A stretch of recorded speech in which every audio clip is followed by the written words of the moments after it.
सोचिए, इस देश में दिल्ली हाई कोर्ट के एक जज थे यशवंत वर्मा। उनके सर्वेंट क्वार्टर में नोटों का अंबार मिला। उसके जलते हुए नोट की वीडियो खुद सुप्रीम कोर्ट ने अपने वेबसाइट पर अपलोड किया है। उसके बाद बहस छिड़ गई है। इस देश में जुडिशियरी को लेकर लगातार बहस हो रही है। सोचिए। नमस्कार, मैं शंभू कुमार सिंह और आप देख रहे हैं नेशनल दस्तक। इस देश में आपको वोट का अधिकार है। इस देश में आपको जानकर हैरानी होगी, जैसे इस देश के 90% आबादी, खासकर जो वीकर सेक्शन के लोग हैं, एससी, एसटी, ओबीसी, किसान, अल्पसंख्यक, पहले तो ये समझिए कि इनके पास जो 90% आबादी है, इनके पास धन संपत्ति क्यों नहीं है। देश आजाद होने से पहले, जब ये संविधान नहीं था 1947 से पहले, तब इस देश में कभी मुगल थे, जिस पर आजकल बहुत बहस हो रही है, औरंगजेब हो या अकबर हो या बाबर हो, या इस देश में अंग्रेज थे या मुगल थे, या थोड़ा सा और उससे पीछे चले जाएं, जब पेशवा जैसे राजा थे तो मनुस्मृति लागू था। और मनुस्मृति के हिसाब से उस समय की जो शूद्र और अछूत थे, जो वर्ण कुव्यवस्था थी, उसमें 5 वर्ण थे: ब्राह्मण, क्षत्रिय, वैश्य। ब्राह्मण पढ़ाई लिखाई, राजकाज, व्यापार भी कर सकते थे। क्षत्रिय राजकाज, व्यापार भी कर सकते थे। वैश्य राजकाज, व्यापार, बिजनेस भी कर सकते थे। लेकिन शूद्र और अछूत न राजकाज, न व्यापार, न पढ़ाई लिखाई, इनका काम था सेवा करना। और ये लागू होता था, जैसे पेशवा ने लागू कर रखा था महाराष्ट्र में। लेकिन कुछ राजा थे ऐसे जो इसके खिलाफ थे, जिसमें सबसे बड़ा नाम शिवाजी महाराज, साहूजी महाराज, संभाजी महाराज इसके खिलाफ थे। गुरु गोविंद सिंह साहब इसके खिलाफ थे। कुछ महापुरुष हुए जो भी इनके खिलाफ थे। कबीर खिलाफ थे, रविदास खिलाफ थे, गुरु नानक साहब खिलाफ थे, संत गाडगे खिलाफ थे, अयंकली खिलाफ थे। तमाम ऐसे नाम जिनको मैं नहीं ले रहा हूं, वो भी खिलाफ थे इसके। लेकिन उसके बाद भी चूंकि ज्यादातर लोग जो इसके पक्ष में थे वो सत्ता में थे, तो इसी को जातिवाद, मनुवाद कहा जाता है। लेकिन देश आजाद हो गया। उसके बावजूद को बात हुई, संविधान बना। उस संविधान सभा में तमाम बहुजन समाज से, एससी, एसटी, जो शूद्र अछूत जिनको घोषित किया गया था, उनके लोग कम थे। ज्यादातर वो लोग थे जो ब्राह्मण समाज से थे, वैश्य समाज से थे, क्षत्रिय समाज से थे। और एक सहमति बनी बाबा साहब अंबेडकर के नेतृत्व में, जयपाल मुंडा के नेतृत्व में, राष्ट्रपति जो थे उस समय के बाबू डॉक्टर राजेंद्र प्रसाद, उनके नेतृत्व में, प्रधानमंत्री नेहरू के नेतृत्व में, श्यामा प्रसाद मुखर्जी जैसे लोगों के नेतृत्व में, अमृत कौर के नेतृत्व में, कि भैया जो मनुवाद, जातिवाद था उसको खत्म किया जाए और जिन लोगों का शोषण हुआ है जाति के नाम पर, उनको अधिकार दिया जाए। लेकिन सोचिए, आज भी आजादी के 75 साल बाद भी जिनको शूद्र और अछूत कहा गया, उनको बाबा साहब ने एक नया संवैधानिक नाम दिया। जिनके साथ जातिवाद हुआ था, शोषण हुआ था, उनको एससी, एसटी, ओबीसी, अल्पसंख्यक कहा गया। किसान भी थे। लेकिन आजादी के 75 साल बाद भी आज वो राजनीति में 50% उनकी भागीदारी हुई है। सब पार्टी मिला के एससी, एसटी, ओबीसी, किसान, अल्पसंख्यकों की भागीदारी 50% हुई है, जिनकी आबादी 90% है। मीडिया में वो बिल्कुल नहीं है, 1% भी नहीं है। जो मीडिया आप देखते हैं, टीवी, अखबार, उसमें 1% नहीं है। उसमें 3 ही वर्ण के लोग हैं: ब्राह्मण, क्षत्रिय, वैश्य। जबकि वो व्यवस्था खत्म हो गई, तो जनरल कैटेगरी के लोग उसमें हैं। अगर संवैधानिक व्यवस्था की बात करें तो मीडिया में वही हैं, बिजनेस में वही हैं, कॉलेज यूनिवर्सिटी में वही हैं। और वो कोई ईमानदारी से नहीं है, तमाम बेईमानियों की वजह, क्योंकि वो संविधान लागू नहीं होने देना चाहते हैं। और सबसे ज्यादा इसका जो केंद्र है वो 2 है, अभेद किला है: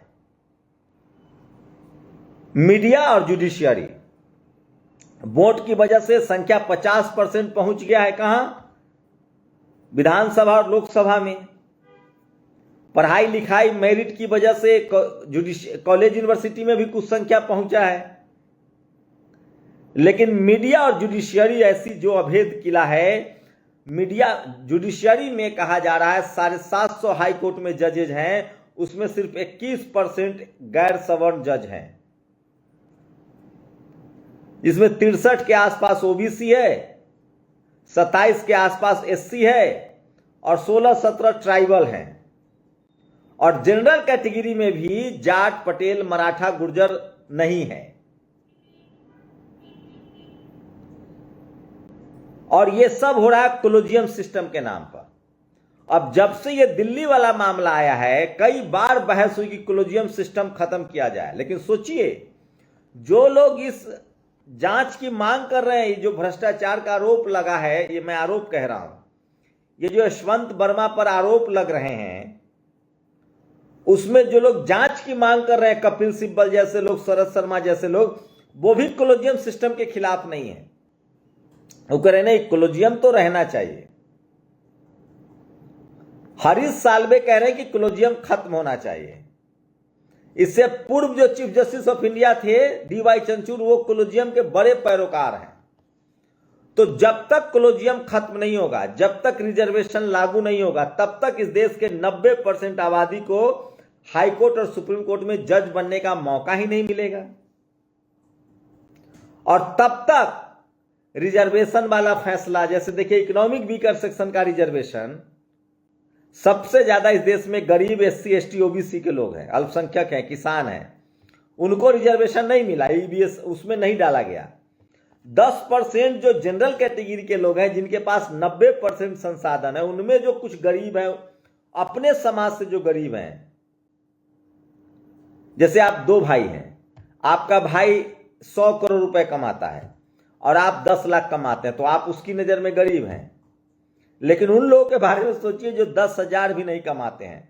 तो सवर्ण समाज के लोग जो 1 करोड़ कमाते हैं, उसमें से कोई 10 लाख कमाता है, तो वो गरीब है सुप्रीम कोर्ट हाई कोर्ट की नजर में। और जो एससी एसटी ओबीसी जो 5,000 पर 10,000 पर गुजारा कर रहा है, वो गरीब नहीं है। ओबीसी में क्रीमी लेयर लगा दिया गया। जो 8 लाख के ऊपर आमदनी वाला है वो क्रीमी लेयर, लेकिन 8 लाख की आमदनी वाला जो जनरल कैटेगरी के लोग हैं, वो इकोनॉमिक वीकर सेक्शन में आ गए। ये सब सुप्रीम कोर्ट से होता है। 27% एससी एसटी ओबीसी के रिजर्वेशन पर सुप्रीम कोर्ट में रोक लग जाता है। मध्य प्रदेश में एक एससी जज आते हैं कैद, उन्होंने ओबीसी आरक्षण इंप्लीमेंट करने की बात कही, सुप्रीम कोर्ट में रोक लग गया। तो भारत में संविधान तब तक पूरी तरह से लागू नहीं हो पाएगा जब तक जुडिशियरी में डाइवर्सिटी नहीं हो, कोलोजियम सिस्टम न खत्म हो। हाई कोर्ट सुप्रीम कोर्ट में जब तक दलित, पिछड़े, आदिवासी, किसान, अल्पसंख्यक, जाट, पटेल, मराठा, गुर्जर, किसानों की भागीदारी नहीं हो, जिनकी भागीदारी नहीं है, तब तक। और सवर्ण समाज में भी वहां एक और चीज है, सवर्ण समाज में भी ज्यादातर जुडिशियरी में वही लोग हैं जिनके पिता जज थे।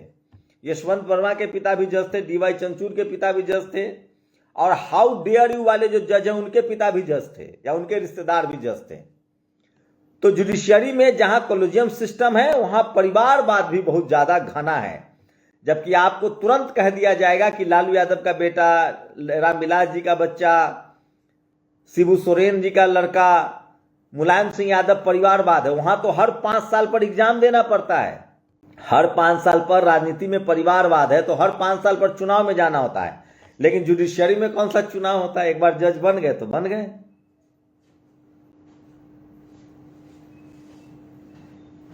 तो ये सबसे बड़ी खबर है जो सोशल मीडिया पर वायरल है, और मैं इसीलिए कह रहा हूं, जब तक जुडिशियरी में डाइवर्सिटी नहीं आएगी, जब तक एससी एसटी ओबीसी, किसान, अल्पसंख्यकों की भागीदारी नहीं आएगी, तब तक इस देश के 90% लोगों को न्याय नहीं मिल पाएगा।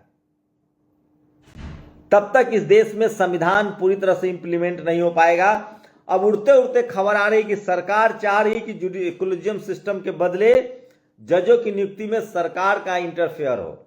मैं तो कह रहा हूं आप एग्जाम लीजिए, परीक्षा से, जब आईएएस परीक्षा से बनते हैं तो जज बनाने में क्या दिक्कत है? यह सबसे बड़ी खबर है जो आपको बताना चाह रहा हूं। और जब चेक एंड बैलेंस होगा, जब इस देश में वो तमाम डिपार्टमेंट्स LIC, SBI, जहां जहां रिजर्वेशन है, डाइवर्सिटी है, PSU कंपनियां वो बेहतर परफॉर्म करती है, ये बात सर्वविदित है। दूसरी बड़ी खबर है कि सरकार के खिलाफ तमाम विपक्षी मुख्यमंत्री एक हो रहे हैं परिसीमन को लेकर। दरअसल 2026 में नए लोकसभा का सीटों का, विधानसभा सीटों का निर्माण होना है, लोकसभा सीटों का। तो जिन राज्यों ने हम दो हमारे दो को ज्यादा इंप्लीमेंट किया है, जहां जनसंख्या कम हुई है, खासकर दक्षिण के राज्य, वहां कहा जा रहा है कि हमारी सीटें कम हो जाएगी। इसलिए स्टालिन के नेतृत्व में पंजाब के मुख्यमंत्री, झारखंड के मुख्यमंत्री और ममता बनर्जी, तमाम जो विपक्षी दल के मुख्यमंत्री हैं वो एकजुट हो रहे हैं। और ये भी बीजेपी के लिए मुश्किल है। स्टालिन ने भी कहा है कि हर समाज के लोगों को जुडिशियल सिस्टम में आना चाहिए। तो इसलिए मैं कह रहा हूं कि सोशल मीडिया ही सच्चा मीडिया है, सोशल मीडिया ही बहुजन मीडिया है। इन तमाम खबरों पर आप अपनी राय दीजिए। मैं फिर कह रहा हूं, मीडिया और जुडिशियरी वो अभेद किला है जहां आज भी इस देश के 90% SC, ST, OBC की एंट्री नहीं है। और जुडिशियरी में भी भागीदारी थोड़ी बहुत है, लेकिन मीडिया जो आप टीवी अखबार देखते हैं वहां तो बिल्कुल नहीं है। तो इसीलिए सोशल मीडिया बहुजन मीडिया है और सोशल मीडिया पर संवैधानिक दायरे में रहकर अपनी बातों को रखिए। और इसीलिए ग्रोक से लोगों को आपत्ति है, क्योंकि ग्रोक जो है, जैसे यूट्यूब, X, इंस्टा, फेसबुक, ये सब इंटरनेशनल प्लेटफॉर्म है, इसमें बहुत जातिवाद नहीं होता है। इसी तरह से ग्रोक का आप जवाब देखेंगे तो लगता है कि वो भारत के तमाम गैर बराबरी के खिलाफ जवाब दे रहा है। और खासकर जो भारत में जो झूठ परोसा जाता है, सांस्कृतिक झूठ, राजनीतिक झूठ, सामाजिक झूठ, सबकी पोल खोल रहा है। तो मुझे लगता है कि अगली सदी में मोबाइल से बड़ी क्रांति होगी, बड़ा बदलाव आएगा। क्योंकि मोबाइल वो टूल है, इंटरनेट वो टूल है जो सबको अपनी बात कहने का मौका दे रहा है संवैधानिक तरीके से। शुक्रिया।